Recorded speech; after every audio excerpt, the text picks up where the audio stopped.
Hello, everyone. Thank you so much for joining our today's session, where we'll be discussing on the challenges nowadays. We face when we talk about CE marking, the EU MDR and the EU IVDR. My name is Varun. I'm the founder of EasyQ Solutions. Been working with medical device companies and setting up their QMS and regulatory strategies and implementing them.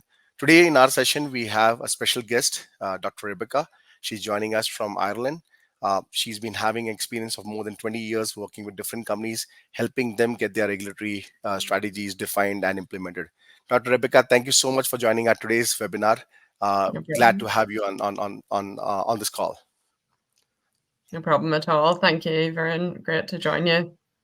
Pleasure. So, Dr. Rebecca, the way we go about this is, the intent is to help our listeners understand more about, different aspects of medical device regulatory, right? And for today's session, what I thought about was, when we talk about CE marking, right, with the whole EU MDR and IVDR and the new regulations coming in, even for the AI, right?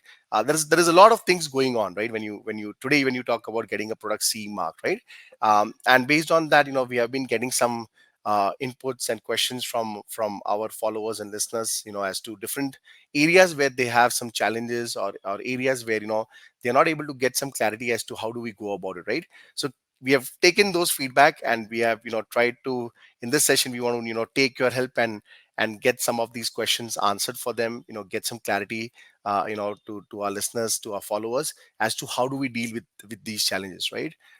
So in general, Dr. Rebecca, when we talk about regulatory approvals, right, may it be any market, when we talk about US FDA, when you talk about CE marking, when you talk about, the CDSCO from India's perspective, I think one most important thing that comes into the picture is the whole classification, right? Especially when the classification scheme itself is so different, right? When you talk about FDA, it talks about class 1, 2, 3. When you talk about EU MDR, it talks about 2A, 2B, 3. EU IVDR is ABCD, and then again India has its own way of classifying, Right. right, which is again ABCD. So when we talk about classification, right, especially when you look at software, right, which itself is a very new field, right? Uh, One question or one challenge that keeps coming is, how do we go about classifying SAMDs, right? What do we look for, and how do we classify SAMDs? Thoughts? Yeah. Yeah. No, and it's a very topical area at the moment, particularly with many companies going through EMDR, evolution of the regulations. So it's definitely a constant challenge for companies. And I would give probably the same advice on software as a medical device as I would any other medical devices, to really start with your intended use and your claims and really understand the product at a basic level. What do you want the device to do? And if you're developing, for example, an AI algorithm which helps support a life-saving device or measure a critical function, then it's classified really based on the risk. That's how the regulators are considering it. Mhm. So I think if you have a good idea of what the risk level is around your product, that'll give you a good sense initially of where the classification is probably going to sit. There are lots of guidance documents out there, and I would say definitely leverage those guidances, because quite often, if you take the EUMDR regulation, you might look at the regulation, find the specific article and annex that supports your device. But then when you actually dig into the detail of the guidance document, you realize it's more complex and there's more detail behind it. And that could actually influence the classification of your device and maybe change it slightly. And again, more and more so, the regulators are looking at it with respect to risk and impact to the patient.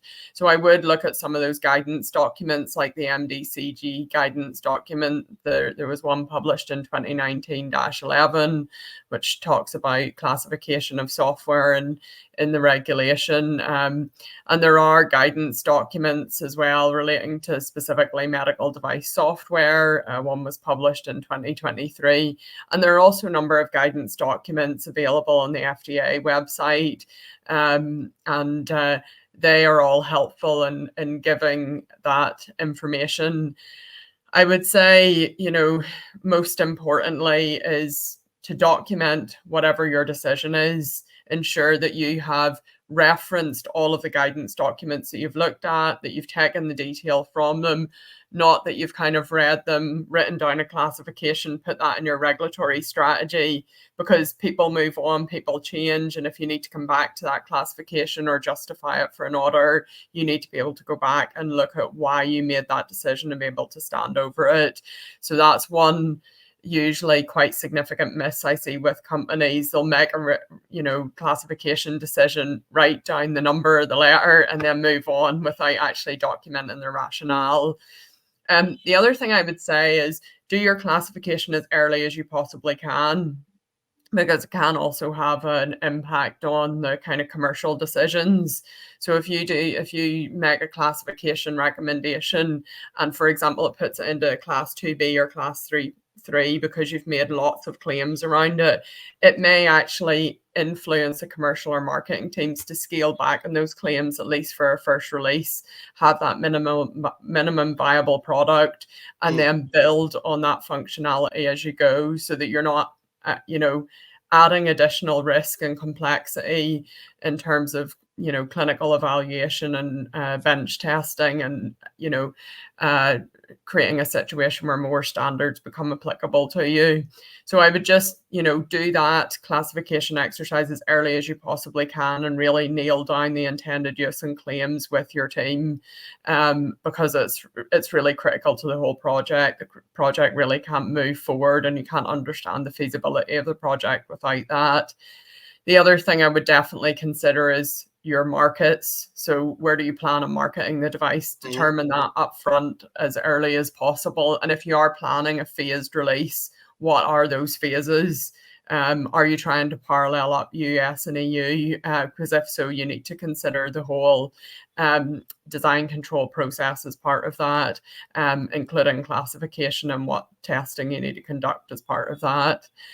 So those are probably my main points around classification. It's a subject you could talk on all day Yeah, about. absolutely, absolutely. I mean, how frequently, but I think few things that I would like to reiterate and kind of point out is the first thing that you mentioned about documenting the classification, not only documenting but also justifying and putting the references that have been looked into for classification. How frequently have I not seen that happening, right? So I so much agree with you that that's something every manufacturer should ensure that that's been taken care of, that's been done. Second is, you mentioned about on the marketing claims and in general building on your claims rather than claiming 10 things at a time. Probably you want to claim a couple of things and then build on that, right? I think that's also very very good suggestion, especially for smaller companies, right? Especially for startups, especially for the ones who are still new to the whole gambit of regulatory journey, right? How to go about and things like that, right? The third point you mentioned about, from where I would like to go towards my second question as well, and second topic of discussion, is the whole aspect of the clinical data, right? Based on your risk, the risk assessment that you do, the classification that you come up with, the intended use that you define, as you rightly mentioned, right? Uh, one of the things that keep coming up, right, is this whole thing about generating clinical data, right? So in specifically for the CE side of things, right, for the EU side of things, for the MDR IVDR, right? When we talk about CERs and things like that, right, one key aspect is the clinical data, right? Now, from when you talk about compliances to EU requirements, how do you ensure that how much data is sufficient? Again, pointing towards let's say AI algorithms or any devices which is going through a clinical study, right? How do you ensure sufficiency with respect to clinical data that you have as part of your submission strategy? Yeah, I really think there are multiple things to consider here. And, again, I would start your journey with your regulatory strategy. Where do you intend to market this device? Once you know that the answer to that, that will help you determine where you need to, get and recruit your patients from.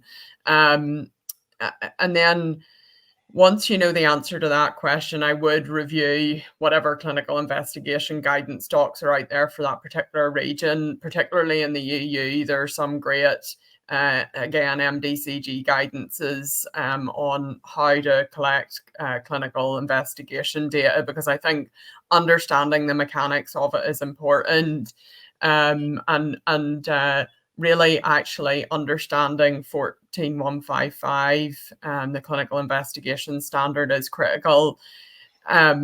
You can also follow GCP, the US requirements, but they're all very similar. So if you follow 14155, you're 90% of the way there, in terms of just making sure you have the right templates and documentation in place for a clinical investigation.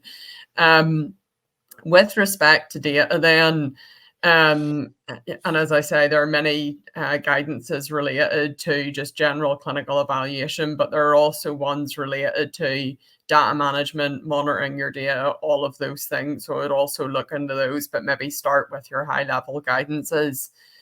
I would say once you have an outline strategy of where you intend to market the device, what your intended use are, what your intended use is, and your claims, then I would relate them back directly to the types of data you need. So what is from your intended use, what is going to help you demonstrate that the device is safe and effective, and what types of data do you need to collect? So for example, if you have a defibrillator, you'll want to demonstrate efficacy in terminating certain rhythms, maybe within a certain time window. And equally for another device, you might want to do a direct comparative study if the hospital setup or ambulance setup allows you to do that. So thinking about how you're actually going to collect that data is then the next stage, the types of data you want to collect. Then once you've done that, understand the types of parameters and data you're trying to collect, then you need to look at publications, other clinical trials that have been published on the clinical trials database. Start to look at those devices, particularly devices that you are citing as your predicate or an equivalent device, because more often than not, FDA is going to look at your predicate device. EU MDR reviewers through your notified body will then also look at equivalent devices, and they will want to look at how they've collected the data, how much data they've collected, how they've statistically justified it, and why the device ultimately received clearance or approval. So that's always a good starting point, I think. But I will also say that you may well reference a predicate study, but a regulator may also say, where's your scientific justification for this over and above my predicate did it? So one thing I will say that has helped a lot of companies that I've spoken with is that they have started off with a pilot study, because quite often you'll have a theory around what's the right data to collect. But for your type of device, there might be something unique about it that makes it more challenging to collect that type of data. So I would recommend running a small 10-patient pilot study and build that into your overall clinical trials approval. The other thing I would strongly recommend is to build in an interim analysis in your clinical investigation. So after maybe recruiting 20 patients, analyze that data, make sure it's the parameters that you wanted to collect, and that there aren't any investigator issues, or the investigator struggling to set up the device each time, or they syncing devices correctly, all these types of challenges you'll see in clinical investigations. So don't invest in a 200 patient study and not look at it until the end of the study. That's where most clinical investigations have gone wrong. But in terms of sample sizing, get a statistician on board. Make sure you have the publications for them, because otherwise it's a pointless back and forward with the statistician. Have those references to publications and other similar clinical trials and justify it in and around that. And also make sure your statistician is certified on medical devices, because a lot of statisticians have a good pharma background, but maybe not so much on the medical device side. And they also don't then consider dropouts and variances in the same way. So I would say, if you can, get yourself a statistician that has a medical device background.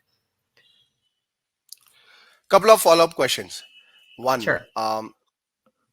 is it an absolute mandate to have clinical data from EU, let's say a foreign manufacturer sitting in India, right? They have done their studies, they have done, all the studies in India, multiple institutes, and then they have the data, right? They have the reports and data. Do they still need to mandatorily do studies in Europe? Question number one. And to the same topic, on the same topic rather, uh, is having clinical study with human subjects even a mandate? Can I do studies which are retrospective in nature, right? Can I do Mm. studies where I already have biological data available in one form or the other, right? So without recruiting human subjects, I can actually do some studies with my especially again in the field of AI, where there is so much of digital data already available. Can I use that data instead of recruiting human subjects and do studies? Thoughts? Yeah, so I'll maybe just start with your first question. So I think, again, having had multiple conversations with regulators on using OUS data or outside of Europe data, I think their big considerations are around the patient population, for Mhm. one. They want to make sure wherever you're recruiting is going to adequately cover their demographic. So if they have a diverse population, for example, in terms of ethnicity, um, if they have a younger population that may suffer from that particular disease or condition, they want to make sure that within your geography that you can cover that particular demographic range. Um, and if it's the case that you can't, what you can do is potentially supplement your data. So, for example, if you have recruited all your patients in India or China or somewhere outside of EU or US, what they may ask you to do is then extend your study, have one further site with a Mm, Caucasian population, for mm, mm, example, depending on the situation or where you're limited on patients. So, I think that's one perspective. The other perspective is hospital systems vary significantly. So the standard practice in any health system may differ in terms of the specific standard of care. So if you are doing a 12 lead ECG monitoring, your routine for doing that in a hospital in India may well differ slightly from the US. So I think what's important is understanding the two health systems, how they operate, what that protocol looks like, what a typical US study protocol looks like, and being sure that you can replicate that in a hospital outside of a US system or EU system. I think those are the main things that are of concern to a regulator, because both of those things can influence the data and the mhm, outputs. Because when you think about it, if a particular gender or ethnicity is affected in a different way by a disease or a treatment, then that's going to affect the data that you get from it at the end of the day, and then doesn't give that regulator a level of confidence that it applies to their geography. Similarly, with health systems, if the protocol is slightly different, your output could differ from a hospital in Europe because they have, a less efficient way of doing it, possibly. mm, mm, So I think those are the two big considerations. So I think it is possible to give that justification, but fundamentally, if you're missing a patient population, that becomes a little bit more challenging. So you can supplement it with an additional site, mm, or if you have post-market data, if it's a previously marketed device and you're adding a feature, you can do a retrospective analysis mm, potentially. mm, And I've seen that done in the past and it's worked very well. I think you generally need at least some clinical data if you're changing a clinical indication. If you're extending battery life or doing something like that, typically you don't need clinical data. It's where you're making an additional clinical claim that you really need to, gather that additional study data. But it can be in the form of post-market surveillance data. And what I do say to most companies, is start to look at that in advance. Think about how you can leverage your current data to support a clinical investigation, because most people, when they think of post-market surveillance data, at least maybe 5 years ago, think about complaints. They think about Mm, survey data, complaints data. They don't think about how can I turn this into PMCF data or mm, mm, post-market mm. data that I can leverage and, to supplement clinical. So I would, think outside the box. It doesn't do any harm to collect that data Yeah. anyway. Yes, there is a bit of a cost involved in it because you're trying to get more data back from patients, and you may need to provide some incentive to the hospital system or distributor to help you with that data collection. But it could save millions and a lot of time for the business to collect that proactively. Perfect. On the same note, no. So one of the biggest reason, right, Rebecca, over time that I have learned, where uh, as part of your CE marking process, as part of the review process, things that don't go well is the whole CER, right? I think the understanding of CER itself at times I feel is not correct, right, for the manufacturers, and especially again for small companies, right? What is your recommendation? How do we go about ensuring your CERs don't have any major holes when the reviewer is reviewing your CER? What are the few key areas that you can highlight that we should keep in mind when we are developing a CER? Yeah, no problem. Yeah, so I mean, a CER starts with ensuring you have a robust clinical evaluation plan. You must have a well established, detailed clinical evaluation plan. I would say probably 5, 6 years ago, it was a kind of a tick the box exercise. You have Hmm. a short few pages of this is what I'm going to do. I'm going to do a literature review and then I'm going to report on all my clinical data. Now the clinical evaluation plan must give the regulator and yourself, as a company internally, a level of confidence that when all of that pre-specified information is collected in terms of results, that you will have a thorough and detailed CER. It's really a framework for your CER. So I think that's really where it starts. If you do a good job of the clinical evaluation plan, your CER should be moving in the right direction.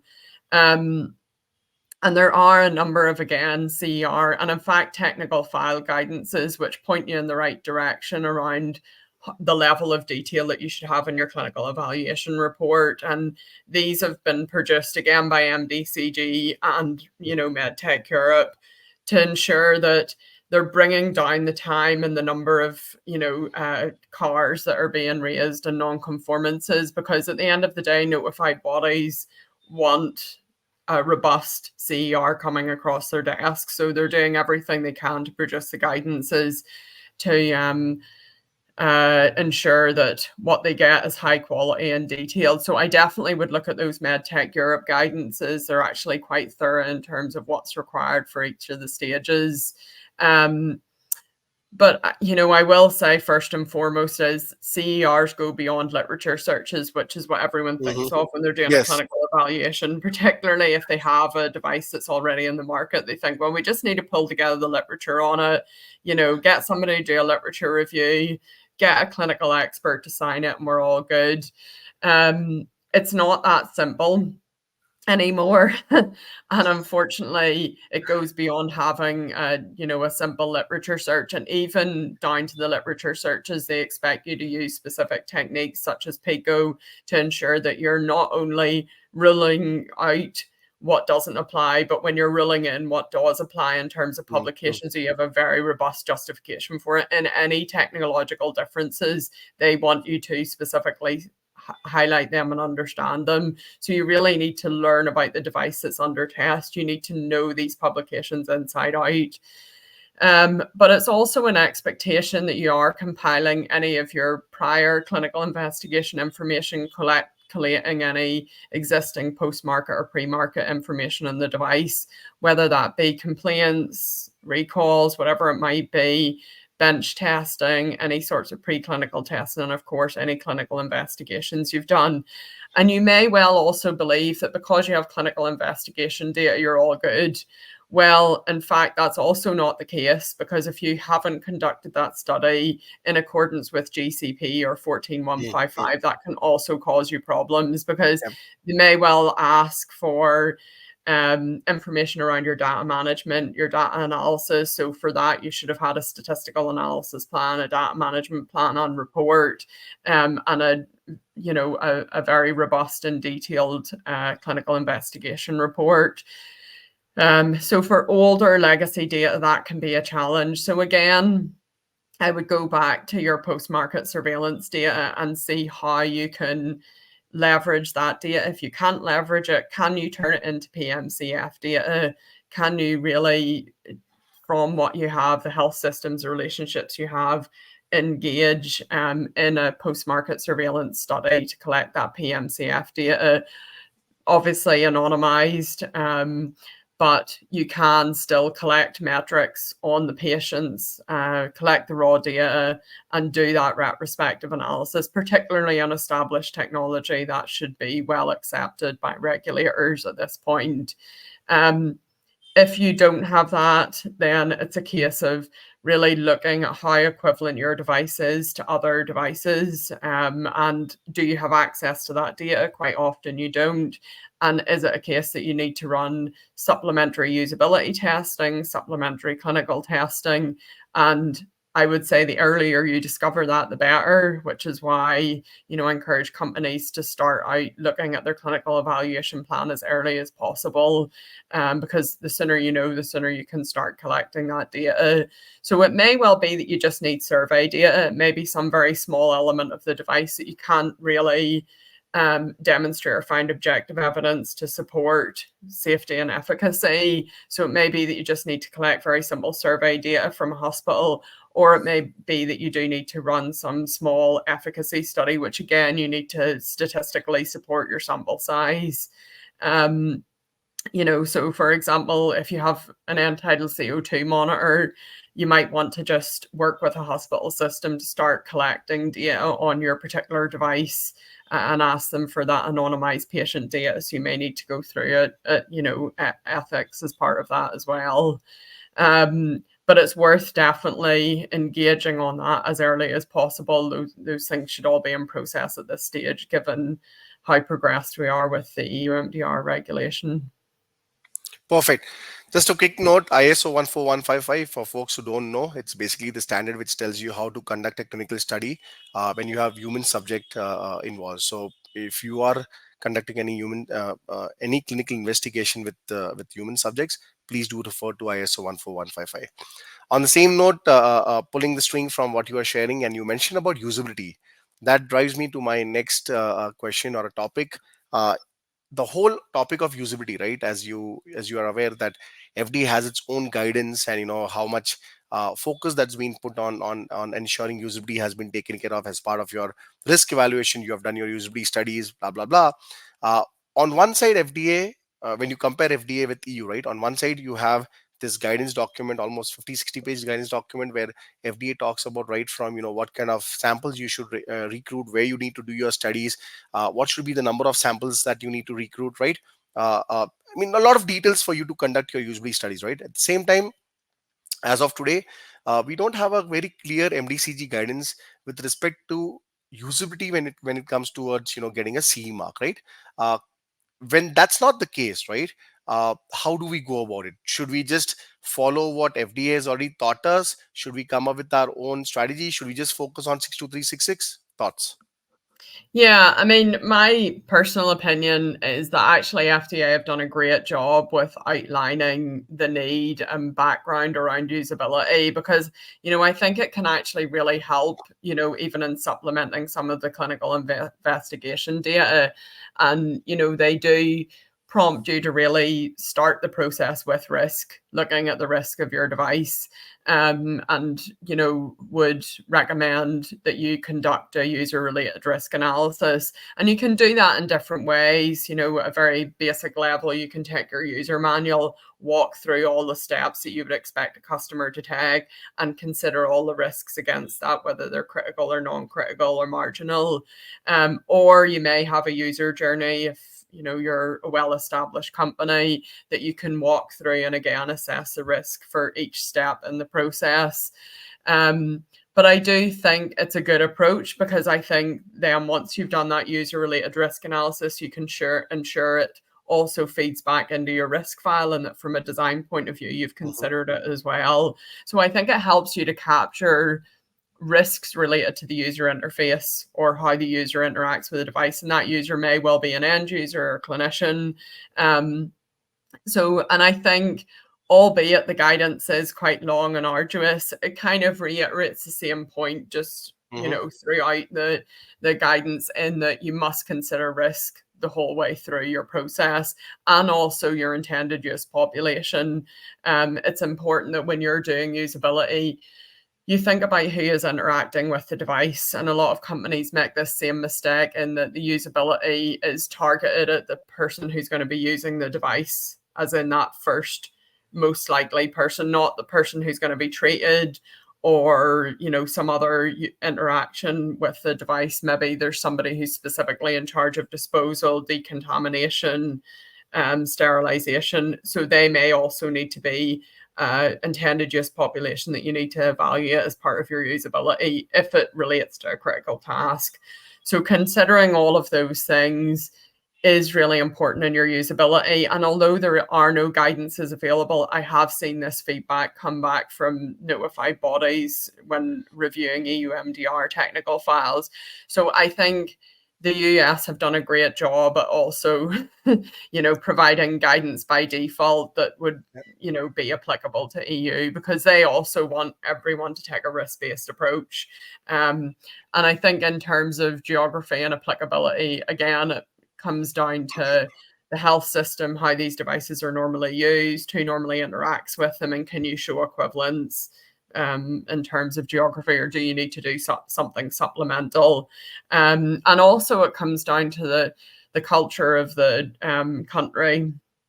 And I think different countries assess using devices in a different way. So, having done usability testing in the past, we had some users that, automatically went straight for the instructions and immediately read the instructions, read the video. And then we have populations that are a little bit more have a go, and they'll just Mhm. start playing with the device and try to Mhm. use it. Mhm. So you do have to make allowances for those different types of populations, and they're very distinct. Certainly in the UK, it would be more of a have a go, when we'll look at the instructions later. So you need to kind of allow for that type of culture, because often that can be more challenging for a device company Right. when they're not, looking at the instructions. But yeah, so I think that's the other important point to raise. But yeah, I mean, I think if you're following the FDA guidance, I think it gives you a good benchmark for how to conduct usability testing generally. Perfect. Um, Another very interesting topic that off late I've been getting exposure to, especially when I'm discussing with during our pre-subs and stuff, right? And during even our my discussions with notified bodies, right, is the whole there is a lot of data that is being fed to the regulators, right? You are getting the data that not only generated by the manufacturer, but also they are relying a lot on third party labs, right? The safety data, the biocompatibility, the even the validation studies that at times the report comes from the hospitals, right? So the one question that keeps coming is the whole integrity of the data, right? And when you are dealing with these n number of third party testing labs, if I can use that word, right?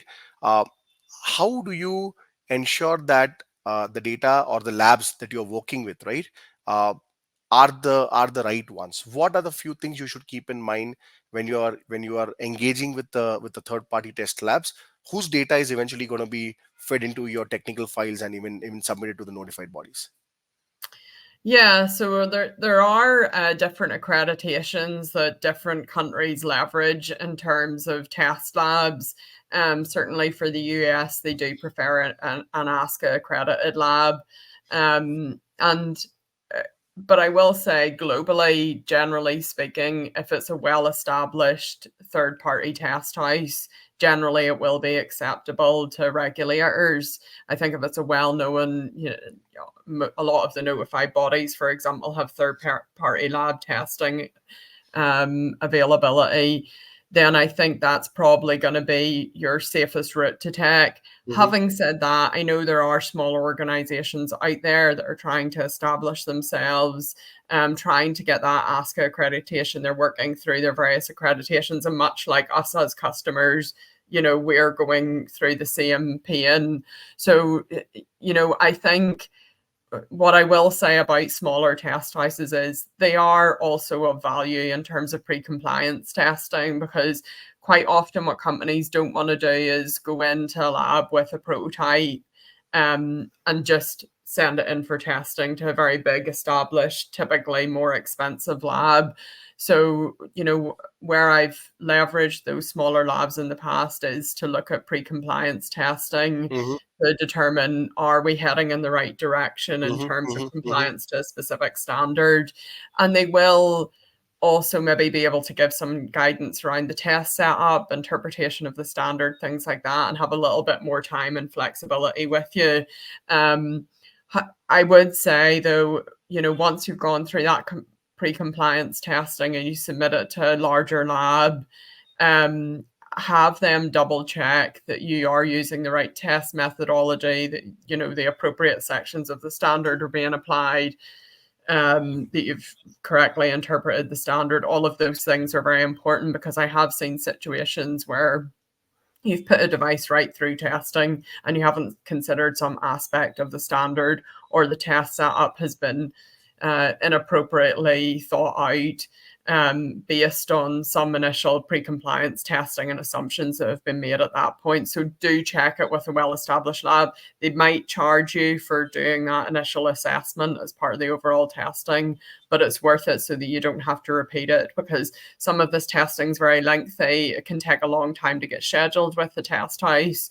There's a specific timeline around the test itself. So it's not worth wasting a lot of time just kind of making assumptions or hoping that you've interpreted it correctly. Get that confirmed, because it can add another 6 months onto your regulatory approval. So often, I have seen, Rebecca, Dr. Rebecca, what happens is, the infrastructure of the test labs is very good, right? If you go and actually visit the test lab, they'll be amazing, right? But the whole knowledge or the implementation, as you rightly mentioned, right, the method that they use to do the test, right, is very, vaguely or weakly understood, right? I think that's one of the key areas that I would personally would like to focus on, is to ensure that the person who's going to do the testing, does that person really understand the standard against which the testing needs to be conducted, right?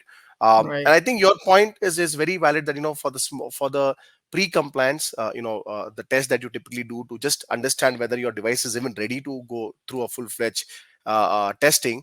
You can go through a small lab. Maybe they'll be cheaper, the logistics will be better, things like that, right? But when you go for your final compliance, maybe you are better off to work with ones who already have some experience with dealing with global regulatory bodies, rather than trying out with someone new or newly established, or things like that. I think it's a very valid point. Okay. Yeah. um I think just one other point I would make actually on third party testing, because I've seen several companies get caught out with it now, particularly those companies going through all of this the first time, is just to make sure you actually have the right design documentation ready at the point of testing, so that you have a risk management file, instructions for use, yes, your test criteria, establish what your intended use is. Sending a device just because you happen to have a prototype in the lab will grind a halt unless you have your design documentation ready. So I've had to do quite a lot of work with companies to make sure that documentation comes at the right stage of the absolutely. process. Absolutely. I think that's again a very important point. Otherwise, what happens is your to and fro becomes much more, and that will eventually add on to your the amount of time that you're going to spend getting the compliance report out, on getting the testing completed. Valid. Right.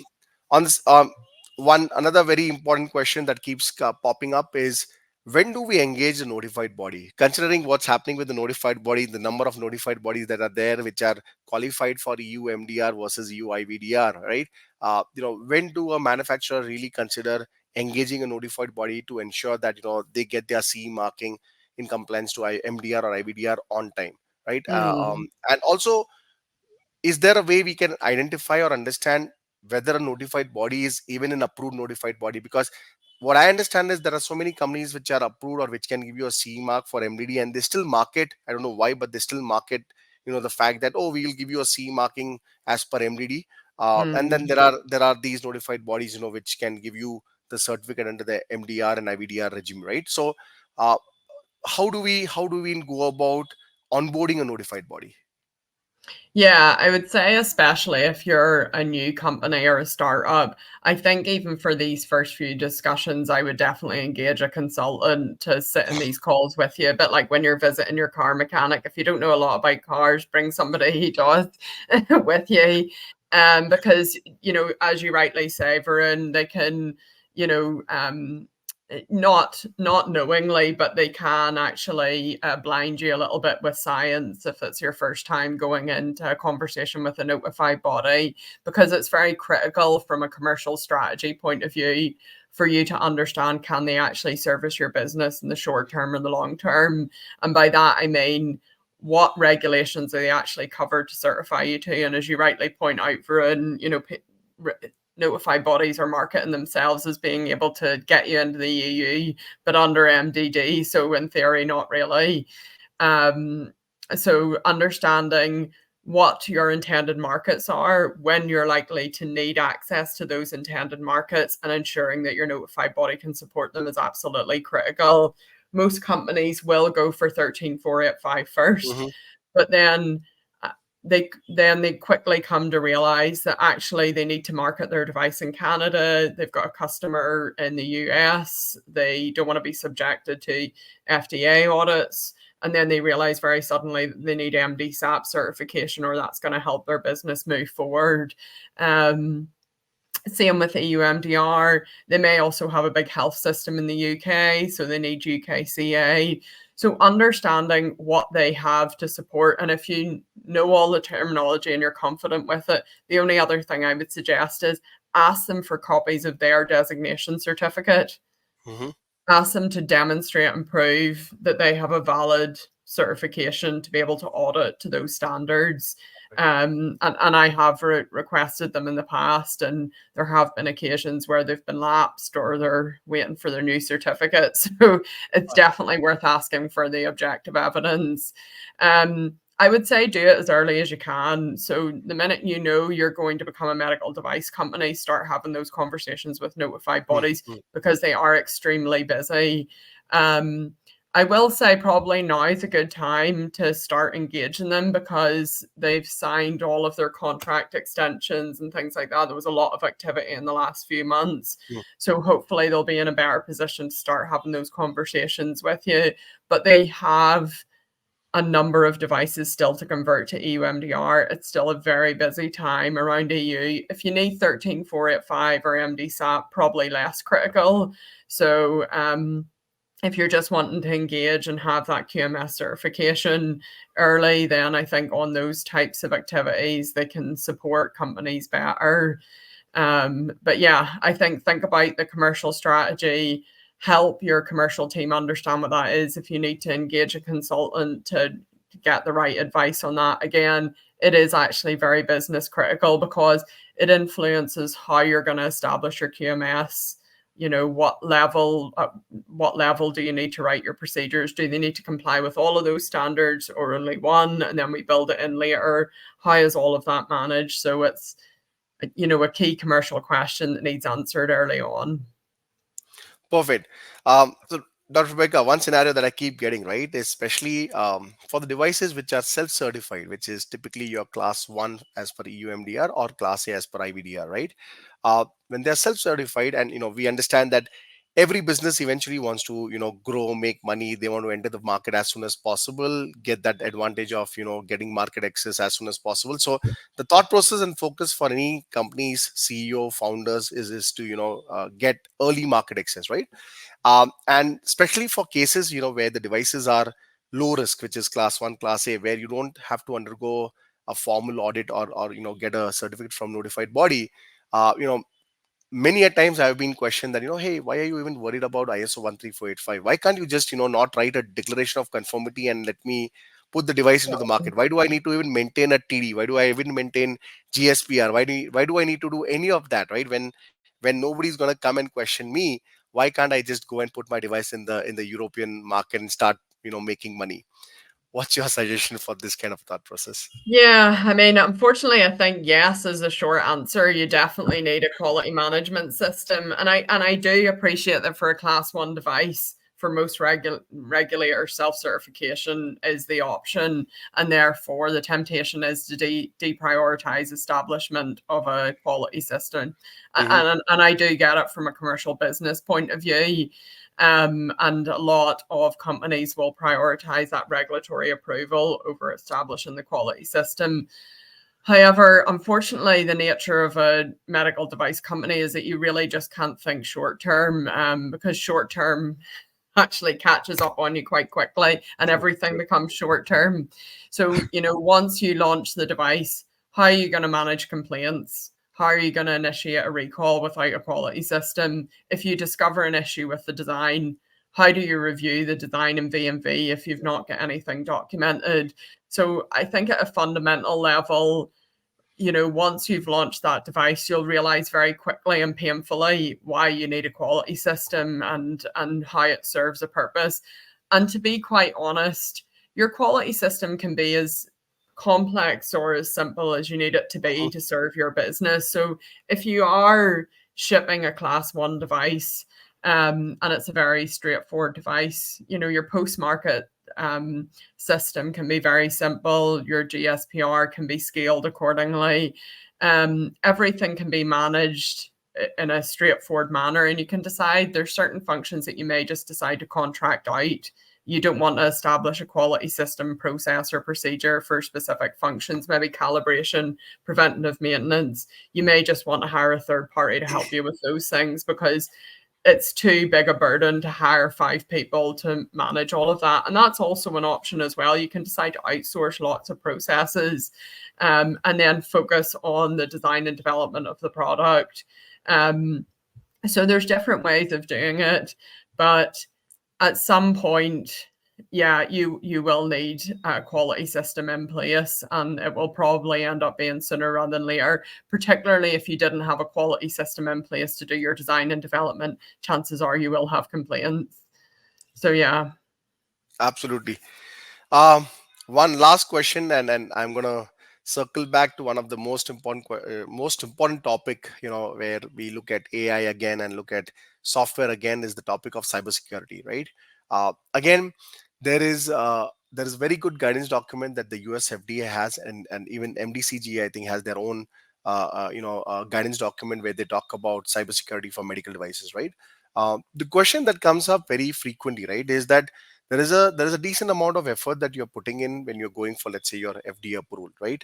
And you have developed your processes, and you have done your records, you have done your testing, you have maintained your design records for cybersecurity. Now, when you go for your CE marking, let's assume that you already have that in place, and when you go for your CE marking, do you have to again start from zero, or is there decent amount of things that I can leverage upon that I already have? How different are these requirements, and how do we go about them? Yeah, and I think everyone's on a learning curve from this, but from what I've seen of the guidance documents from FDA, again, I think they've done a good job in really step by step helping the manufacturer understand what's required for cybersecurity. And I think once you've complied with those FDA guidances, and in fact now if you're submitting a 510K, you can't get through the star process without having all of the cybersecurity outputs in place. I think once you have that for FDA, you're 99% there for EU. I think the only thing I will say that, I've identified is that for the EU, they connect it much more robustly to the existing standards and other procedures and processes within the quality system. FDA have taken the approach that it's almost a project in itself, in that you need your own risk management plan, you need your own traceability. It almost stands alone. Whereas I think from an EU MDR perspective, they're keen for you to connect that back into your overall risk management system, biocompatibility, whatever it might be, so that at the end of it all, you have kind of a summary of your validation that includes cybersecurity as part of that validation and how it connects together. And I think there are probably areas that FDA have highlighted more in more detail than maybe the EU have with respect to post-market monitoring, threat Mhm. monitoring, things like that. I think it's more challenging to not employ a specific tool to make sure you're robustly managing cybersecurity. And again, I think with good reason. I mean, you can choose to do it very lightly, but again, I think if something goes wrong from a cybersecurity perspective, you will be thankful that you have these systems, processes, and infrastructure set up to help manage it. So yeah, I mean, I think if you're doing a good thorough job, thoroughly following the FDA guidance line by line in terms of your label, your post marketing, your risk management plan, your cybersecurity reports, the overall approach to scoring. I think if you follow all of those guidances, you're most of the way there for EU. So I don't think you Absolutely. definitely don't need to restart again. I think in general, the thought process, if you follow the one of the mature markets, right, mature regulatory framework in the right way, let's say it EU MDR or US FDA or even Health Canada, TGA or NVISA or any one of them, right? Uh, there is a lot of overlap, right? There is a lot of things Right. that they share. There's a lot of overlap, and if done right, then I personally feel that your 70 to 80% of the overlap that is there, you can leverage whatever you might have done for a particular geography, right? As far as the device remains the same, the indications of use remains the same, right? That goes without saying. So yeah, I agree, that if you have done things right in the first place for one of these countries, you can definitely leverage a lot of these documents, artifacts that you might have created for the rest of the global regulatory requirements as well, and just makes your approval process much more efficient, right? but Yeah. but the key is you need to follow it in the right way, right? The key is you Correct. need to do it in the right way. I think Right, that's the right, major key. right. Exactly. And I think the one thing I'll say about FDA is they have also taken into consideration some of the other standards when they've written Yes. those guidances. So things like interoperability then become less important because they've kind of built it all into the guidance. True. So I think in many ways they've saved companies lots of work and lots of additional searching through standards to be able to comply with cybersecurity. But that is probably another call out, is that in addition to the guidances, you really need to keep on top of ever evolving standards with respect to interoperability and cybersecurity, because they do sit separately again from any of the regulations, EU MDR, FDA, or otherwise. And yeah, quite often the regulators get the blame for all of these evolving changes, True. but there are standards organizations out there to layer on top of it. True. No, I think regulatory as a topic is always going to be pretty challenging, and just because the number of devices, the kind of devices that we have, right? And imagine the EU MDR needs to fit to all these different kind of devices, right? From an ECG device to us to a SAMD to an AI algorithm to a mobile application, even to an implantable device, right? So there will always be challenges in the way you understand and decode the requirements. But I think if you have your basis right, then things can be much more better for you. On that note, Dr. Rebecca, thank you so much for your time. It was a pleasure having you. I think it was a wonderful session. I personally could learn so much today in whatever you shared with us. And thank you so much. No problem at all. Thank you. Thanks for having me. Absolutely. To our listeners, guys, please feel free to write us. Please follow EasyQ Solutions on LinkedIn. And if there is anything, that you may need any help on, feel free to reach out to me, and then I would love to connect with you and talk more in detail. Thank you so much. Thanks. Thanks, Thanks. everyone. Have a good afternoon, evening. Bye.